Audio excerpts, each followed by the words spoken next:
Now, because I'm right-handed, I'm going to start on the right side. We believe in really setting yourself up with the success. Not a believer in starting on the weak side and going to the strong side. So let's go through the right side first. I'm going to take a diagonal forward section. So I take a diagonal forward section, and I'm just going to take the excess hair. It's just a section that way. Now let's talk about how we're going to elevate this. Let's take a look at a side view of this in terms of how we're elevating this so you can really see the degree of elevation. I'm going to give you a side view. And notice I'm not going to cut my perimeter edge first. I'm going to go in, immediately start to graduate the hair. Working with the fine teeth of the comb because we want the tension. Working with wide teeth of the comb when we want less tension. Notice the angle I'm going to cut. I'm going to work with a white comb on dark hair so I can actually see the extension of the line that I'm cutting. Because I'm elevating the hair, let's not let our last combing angle be on top. That's going to have a natural tendency to drop the degree of elevation. Let's take a reverser comb and let's come back in from underneath to guarantee that we're getting the elevation up. Once we're here, we're going to come through and we're actually going to scan this. So notice the angle of the shear, how I place it in, and now I just move across the shear. What we've discovered by going in and scanning is just going to give me a little bit more of a softer edge rather than cutting everything so blunt. The next section I'm going to take is going to be another diagonal section. To maintain the consistency, what I'm going to suggest we do is once we've cut the guide on the right, now I want you to come back and switch over to the left. Because that angle is in your mind, you can come back through and create the balance a lot easier from one side to the opposite side. So let's go through, let's isolate that, get that out of the way. Now watch how I'm going to be able to keep my balance. So I'm just going to come through, take that same angle. Okay? Once I've got that section, let's isolate that up and away.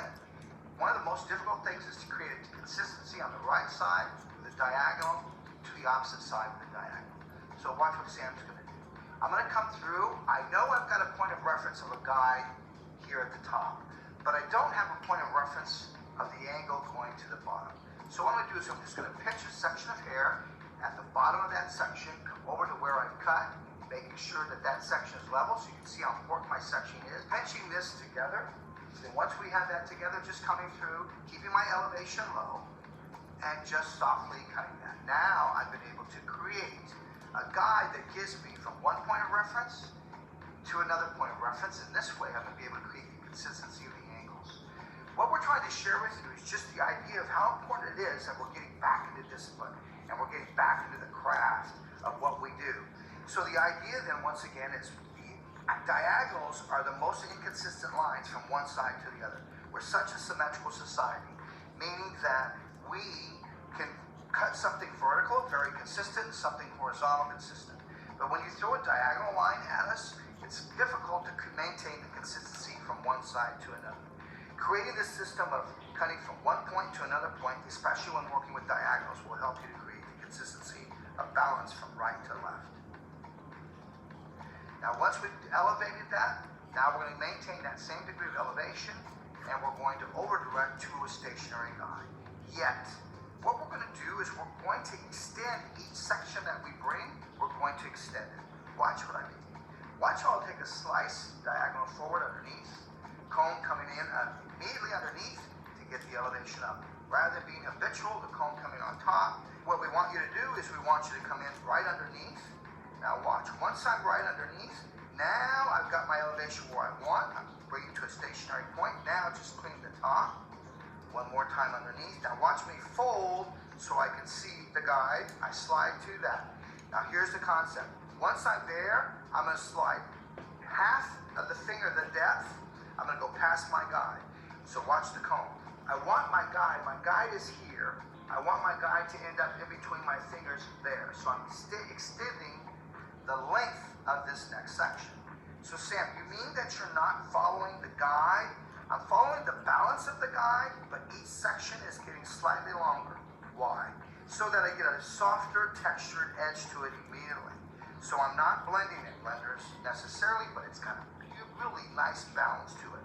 Once I've created my guide on one side to the opposite side, now I can complete one side. Because I have the balance, I can complete one side and go back to the opposite side. Watch how I'll take a slice diagonal underneath, immediately back underneath, combing for consistency.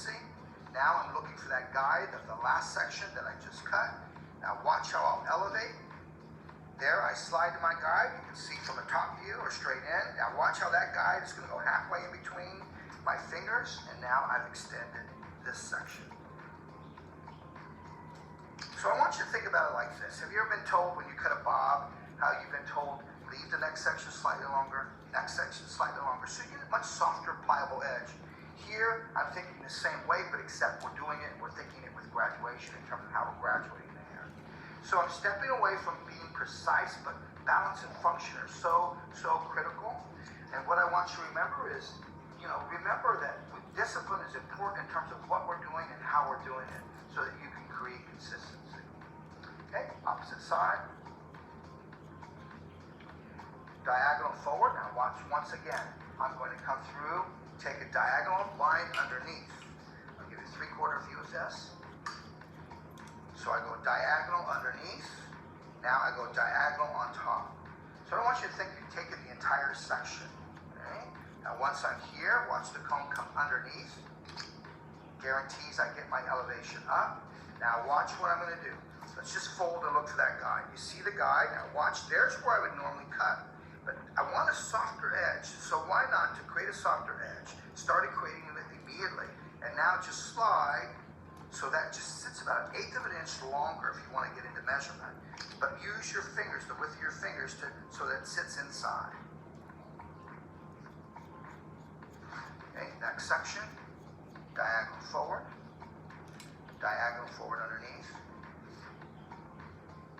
Watch the comb come underneath. And look how I fold, look for that guide. On top to set, I'm ready to cut, underneath, guarantee. Now look, I'm looking for that, you can see the edge is soft already.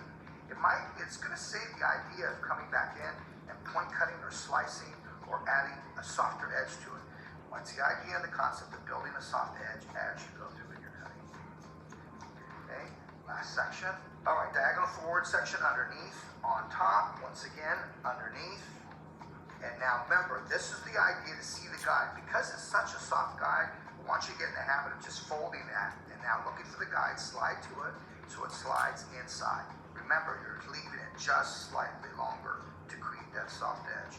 I want to save you the time of coming back in and point cutting this idea, and the idea of going back in and texturizing and texturizing and texturizing. Remember, texture is all visual and feel. There's just no way we can cross-check texture. So if you want to check this, I suggest you go back in and you check it the way that you cut it. Now I'm going to continue that same process. Now I'm going to work up with the second half of the back section, which could be considered the back area and the crown area. So I'm going to divide this in half. Okay. And let's start on the right side.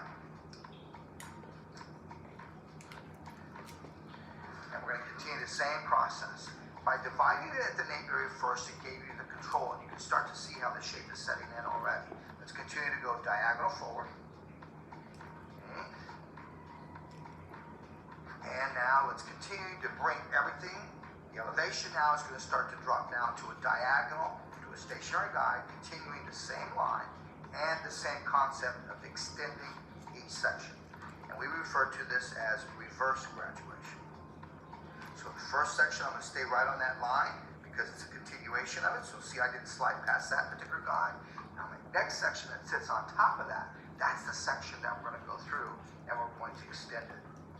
Sam, how far do you extend it? Remember what I said? You're extending it so it sits inside of that finger position or finger angle. Okay, I'm coming through.